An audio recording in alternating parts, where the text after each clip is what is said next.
우찌무라 간조전집 제10권 제2부 여러가지 덕목 세 번째 녹음.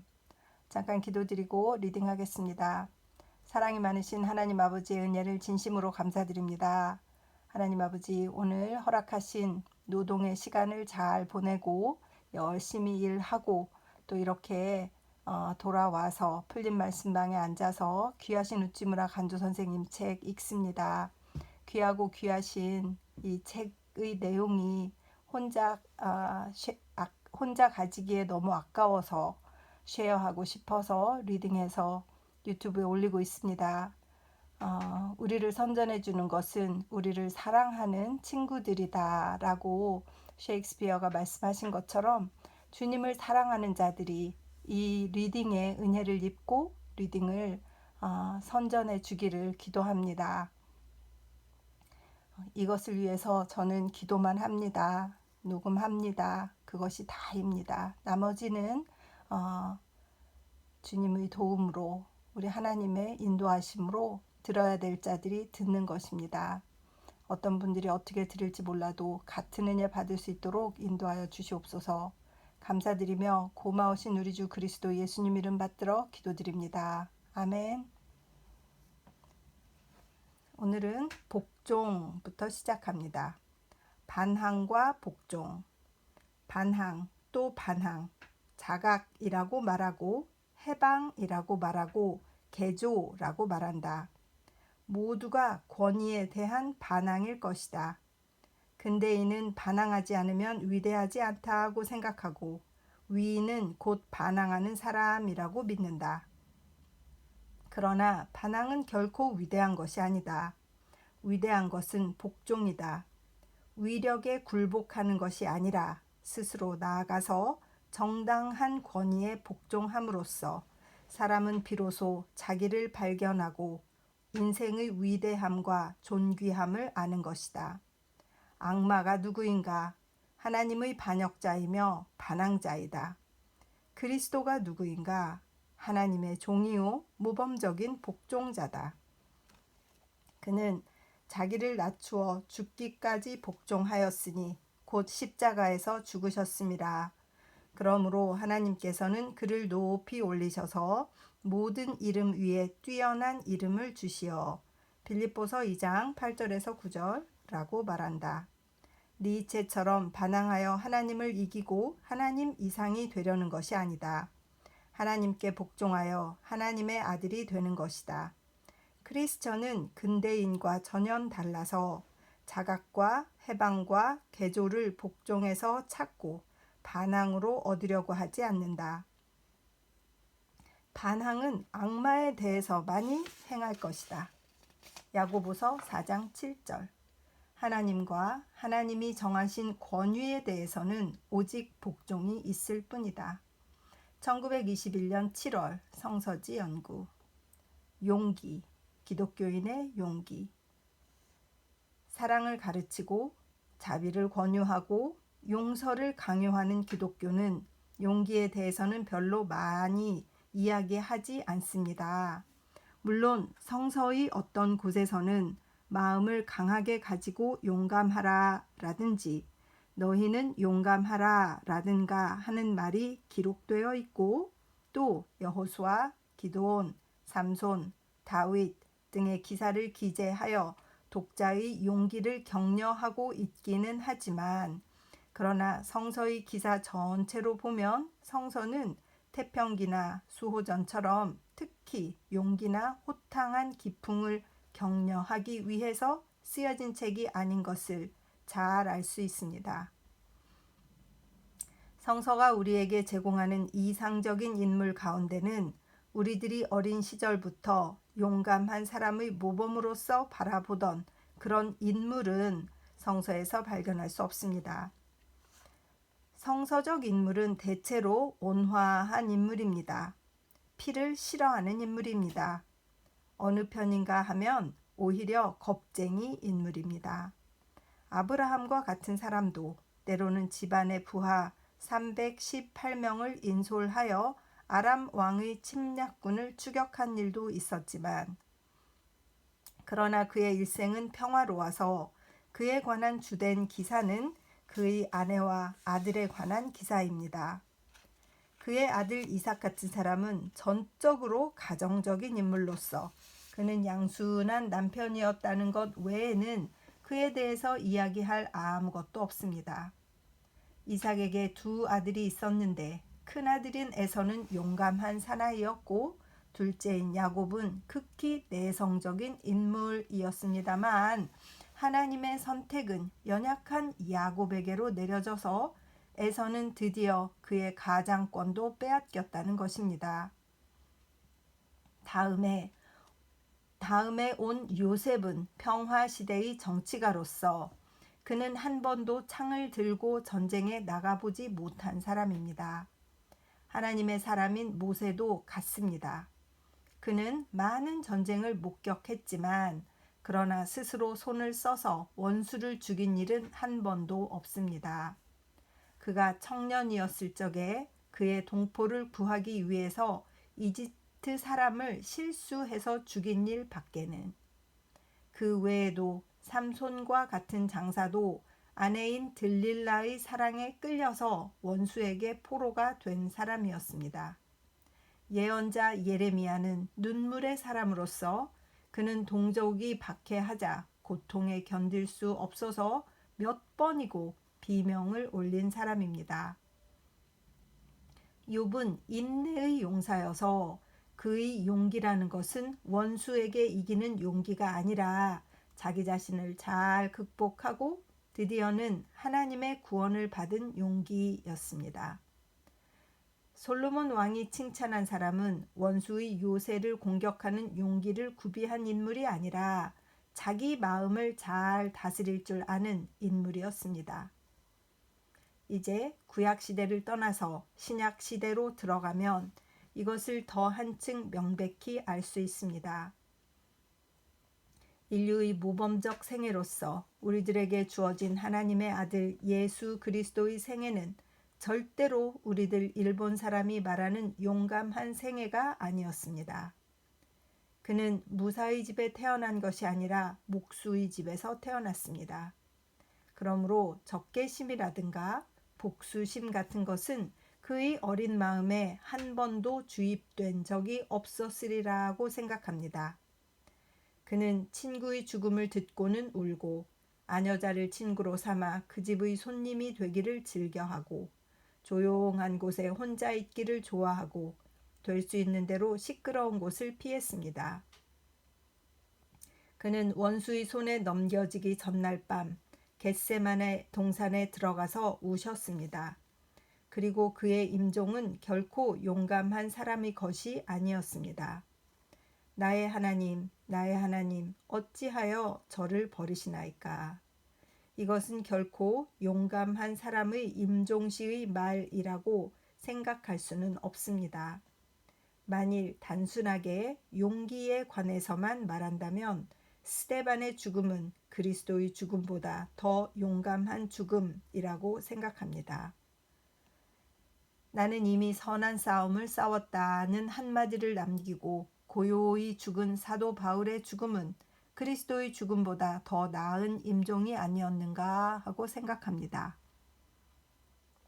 그리고 또한 기독교의 신앙인으로 유명한 사람들은 대개 눈물이 많은 여성적인 사람들이었습니다.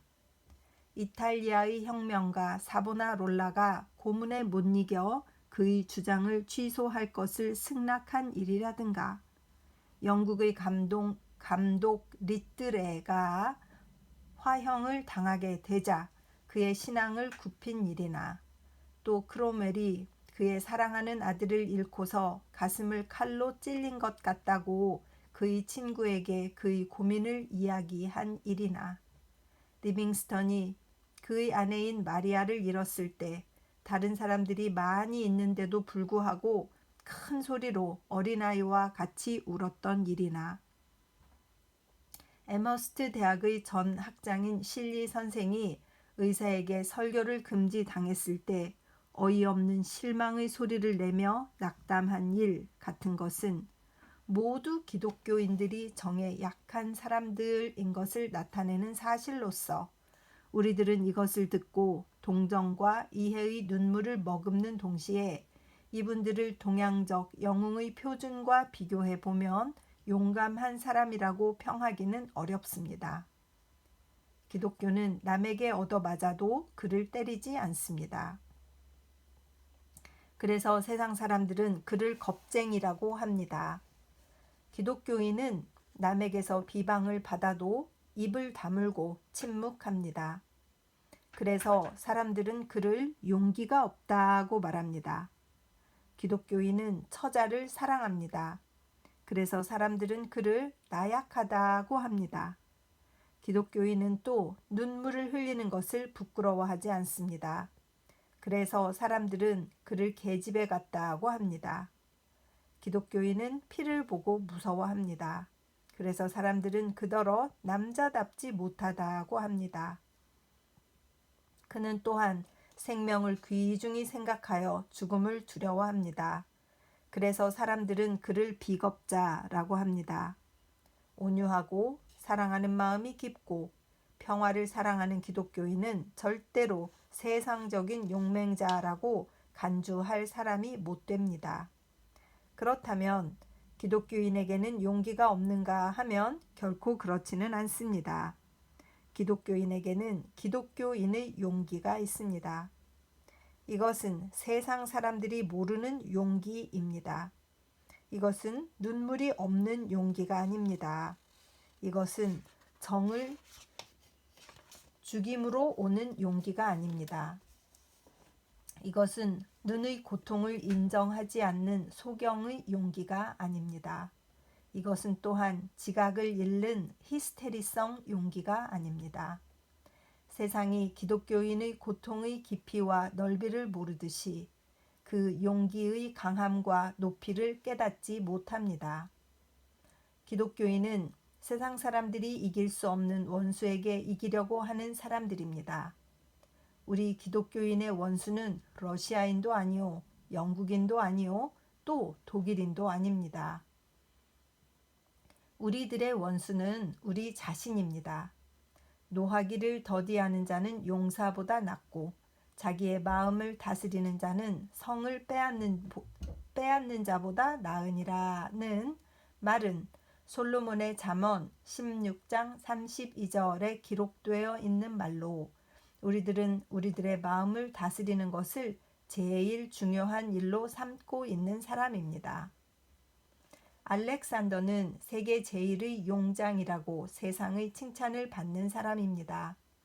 그는 적은 병력으로 이소스와 아베라에서 페르시아의 대군을 물리쳤습니다. 그가 나가는 곳에는 유럽, 아시아 어느 곳에도 강적이 없었습니다. 그의 군사적인 생애는 승리의 연속이었습니다. 그러나 그는 그가 알지 못하는 한 원수를 가졌습니다. 그는 그의 술 마시는 버릇을 지배할 수 없었습니다.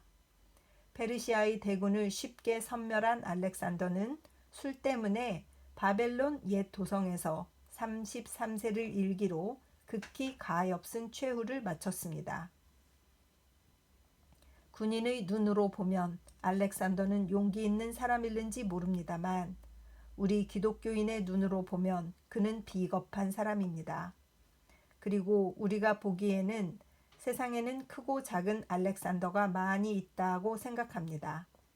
즉, 가슴에 훈장을 달고 과거의 공훈을 자랑하는 용사들 중에는 주욕, 식욕, 음욕을 조금도 지배하지 못하는 비겁자가 많이 있다고 생각합니다.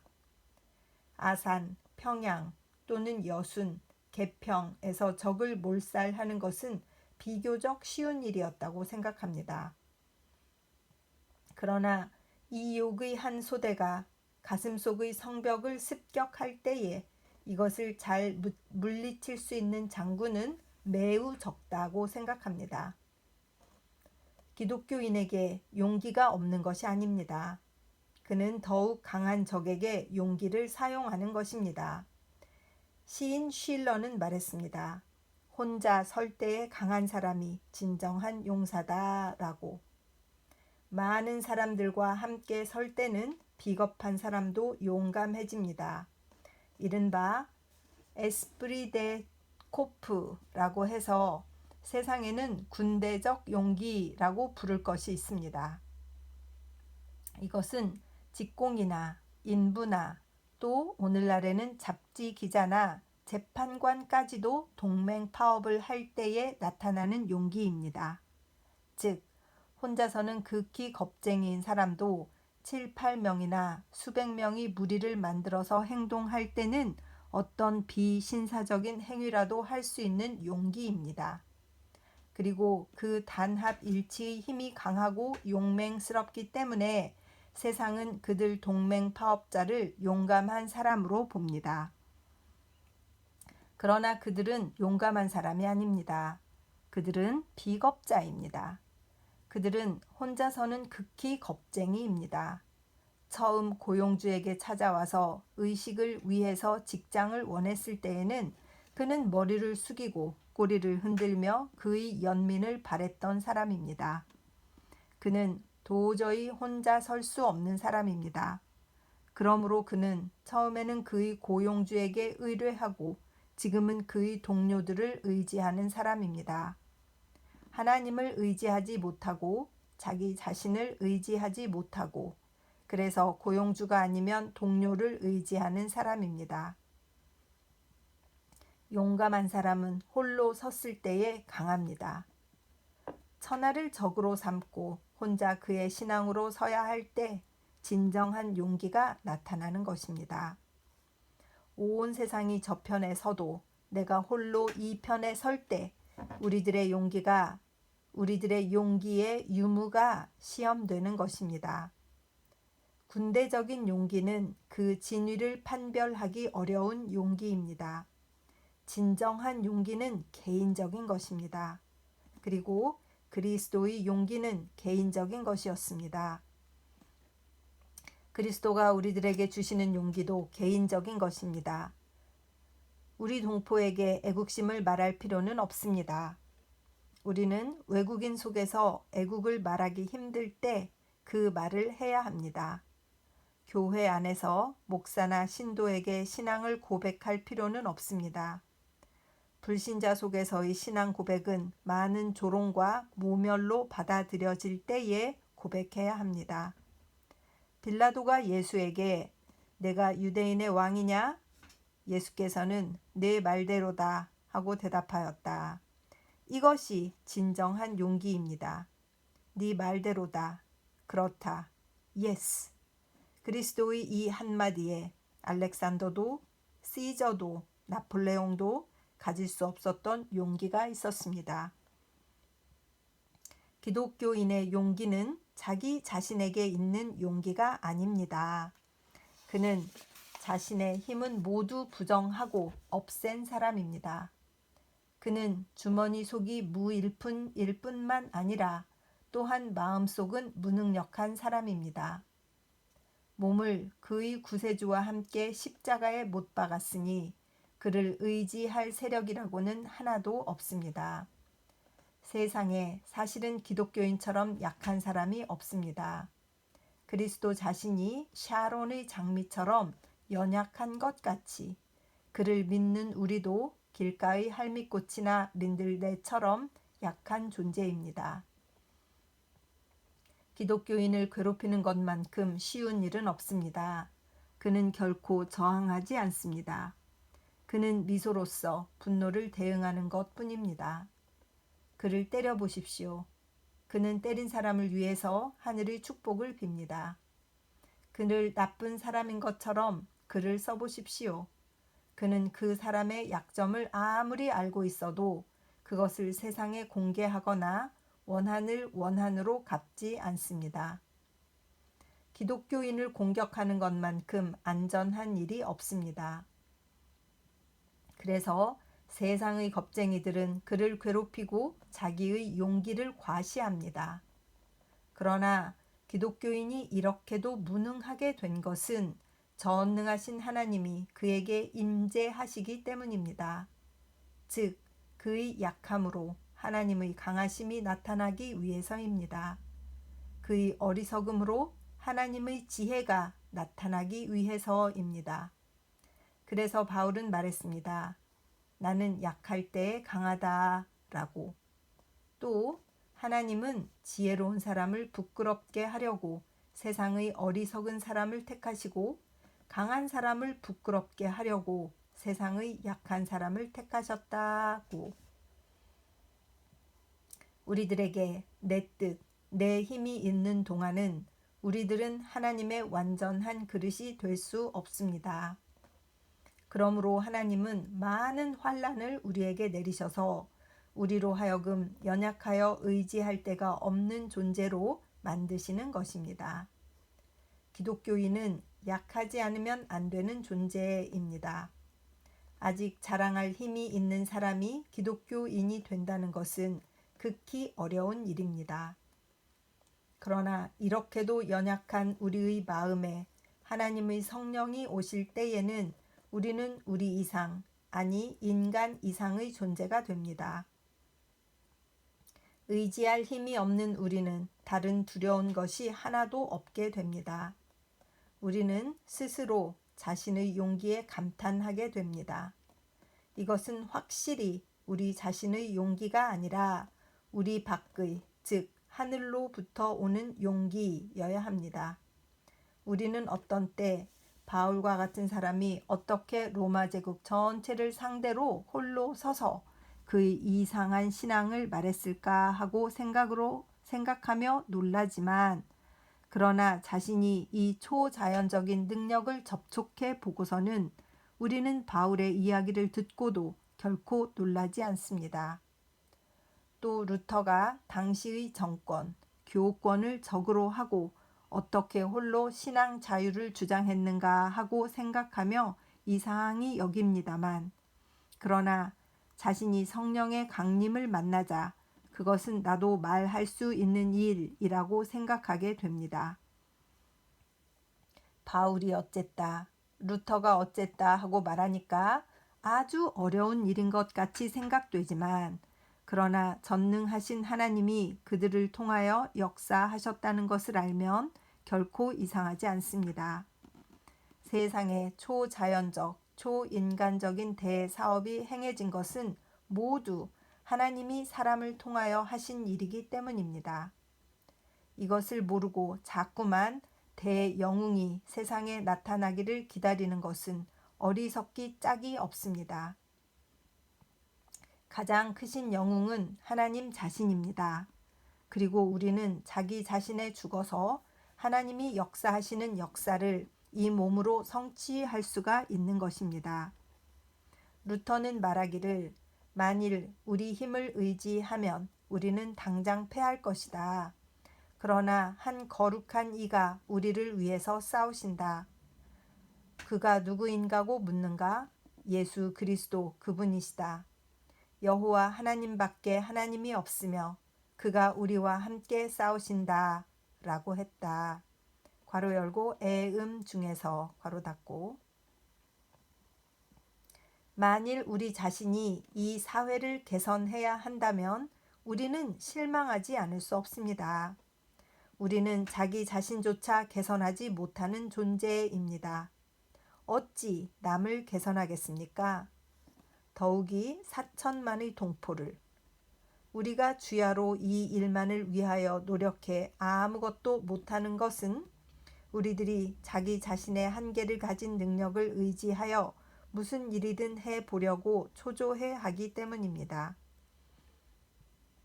그러나 하늘과 땅 사이에 있는 모든 것을 만드신 하나님의 능력으로 하면 일본 전국은 물론 전 세계라도 움직이지 못할 리가 없습니다. 우리 인간은 귀중하기에 우리도 자기 자신에 죽고 이 대운동을 일으키기에 족한 동력이 될 수 있습니다. 그러면 우리는 어떻게 용기를 얻을 수 있느냐 하면 체력을 단련한다고 해서 되는 것이 아닙니다. 칼은 한 사람의 원수를 죽이는 데 그치고 만 명의 원수를 물리칠 도구는 못 됩니다. 혹은 세력의 확장이라고 하며 많은 동지들을 규합하여 단결해도 역시 약하기 짝이 없는 인간의 집합체이기 때문에 그 결과는 뻔합니다. 다수의 의석수를 확보해도 정부의 편이라도 역시 죽어야 할 인간을 한편으로 가진 것뿐이니 그것으로 온 사회를 근본적으로 움직일 수는 없습니다. 진정한 용기 단련법은 그런 것이 아닙니다. 우리는 하나님의 용기를 우리의 용기로 삼아야 합니다. 하나님을 의지해야 합니다. 자기 자신에 죽어야 합니다. 예언자 이사야가 말한 평온하게 의뢰하면 힘을 얻으리라는 말을 그대로 내 몸의 지배를 온전히 하나님에게 맡겨야 합니다. 그러면 연약한 이 몸도 쇠망치로 쳐도 꺾이지 않는 몸이 됩니다. 여기에 또 예언자 이사야의 말을 인용하여 우리 신앙생활의 진군의 표어로 삼으려고 합니다. 너는 알지 못하였느냐? 듣지 못하였느냐? 영원하신 하나님 여호와 땅 끝까지 창조하신 자는 피곤치 아니하시며 곤비치 아니하시며 명철이 한이 없으시며 피곤한 자에게는 능력을 주시며 무능한 자에게는 힘을 더하시나니 소년이라도 피곤하며 곤비하며 장정이라도 넘어지며 자빠지되 오직 여호와를 앙망하는 자는 새 힘을 얻으리니 독수리의 날개치며 올라감 같을 것이요 다른 박질하여도 곤비치 아니하겠고 걸어가도 피곤치 아니하리로다. 이사야서 40장 28절에서 31절. 1901년 4월 성서지 연구. 용감하라. 어쨌든 용감하라. 아니요 라고 말해야 할 때에는 아니요 라고 하라. 예 라고 해야 할 때에는 예 라고 하라. 사람을 두려워하지 말라. 사람은 하나님보다 강하지 못하다. 그들이 만일 너를 짓밟으면 하나님이 그들을 짓밟으신다. 가장 강한 사람이라도 곧 사라져 자취 없는 그림자에 지나지 않는다. 내가 사람을 두려워하는 것은 유령을 두려워하는 것이다. 그러므로 사람이 두려워서 그 앞에서 명백한 진리를 말하지 못하는 사람은 틀림없는 겁쟁이다. 특히 이교도와 불신자 앞에서 예수 그리스도를 증거하는 것을 두려워 말라. 예수는 최후의 승리자이시다. 그리고 그의 원수는 그가 학자든 정치가든 또는 권력가든 여호와께서 일어나사 땅을 진동시키는 때는 암혈과 험악한 바위 틈에 들어가는 두더지와 박쥐. 이사야서 2장 21절의 종류임을 잊지 말라. 1925년 12월 성서지 연구.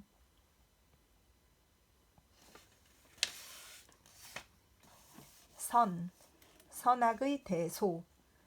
악인의 대소가 있고 선인에게도 대소가 있다.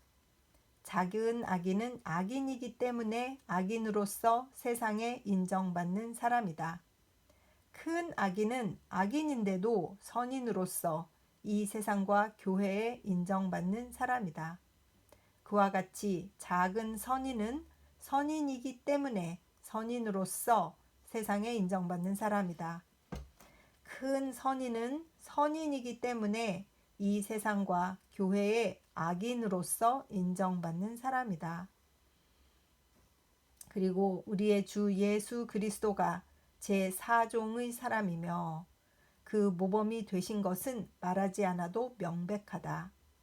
그리고 그의 충실한 제자는 모두가 큰 선인의 계급에 속해야 할 사람인 것은 자명한 일이다. 주께서는 말씀하신다.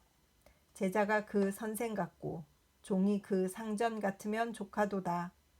집 주인을 바알세불 괄호 열고 악마의 왕 괄호 닫고 이라 하였거든 하물며 그 집 사람들이랴. 마태복음 10장 25절. 우리는 적어도 예수의 제자라고 일컬어지는 사람이니 우리의 스승 예수 그리스도를 쫓아서 이 세상과 교회에게 국적, 이단, 위선자, 라고 불리는 참된 선인이 되기를. 1915년 6월 성서지 연구. 정직한 바보. 세상에 정직한 바보만큼 불쌍한 사람은 없는 것 같다. 그는 누구에게도 바보 취급을 받고 누구에게든지 이용당한다. 그는 자기가 정직한 데다 어리석기 때문에 세상 사람이 다 정직하다고 생각한다. 그러므로 그를 속이기는 참으로 쉽다. 그는 세상의 제사들의 좋은 먹잇감이 된다. 그러나 정직하기 때문에 그는 견고하다. 그에게 사람을 판별하는 지혜가 있는 대신에 사람을 용서하는 도량이 없다. 그는 정직 일변도로 이 세상을 지내는 사람이기 때문에 아무리 막대한 이익을 가지고 유혹을 받아도 쉽게 거기에 응하지 않는다. 그는 속이니 다루기는 극히 쉬운 사람이지만 그렇다고 해서 다스리기 쉬운 사람은 아니다. 그는 사실은 세속사회의 기생물로서 그가 있기 때문에 많은 제사와 정책가는 가끔 어려움을 느끼는 존재인 것이다. 그러나 마지막 승리자는 사실은 정직한 바보이지 제사가 아니다. 그는 창 하나 들고 똑바로 나가기 때문에 많은 잘못을 범하지만 어쨌든 그의 목적점에 도달한다. 우직한 사람이 정절을 정부에 판 일은 없다. 그는 이것을 팔지 않는 것이 아니다. 팔지 못하는 것이다. 마차를 끄는 말 같은 그이기에 그는 모든 장애를 뛰어넘어서라도 그의 목적지에 도달하려고 한다. 정직하나 어리석은 사람은 하늘에 계신 하나님이 특별히 불쌍히 여기셔서 사랑하시리라고 나는 믿는다. 성서에는 이렇게 기록되어 있다. 올바른 사람에게는 환난이 많다. 그러나 하나님은 그 속에서 그를 구원하신다. 1900년 5월 성서지 연구. 그래서 오늘의 리딩은 여기까지 하도록 하겠습니다. 진정한 복종, 진정한 용기에 대해서 좀 살펴보았고 또 선에 대해서, 악에 대해서 이렇게 살펴보았습니다. 참 하나님께서 평화의 사람, 진정으로 평화로웠던 사람을 사랑하신 것을 예로 들어 보이시는 것을 보면서 정말 기독교가 얼마나 좋은 종교인가 하는 것을 생각하게 되었습니다. 요즘 문제가 되고 있는 그 아프가니스탄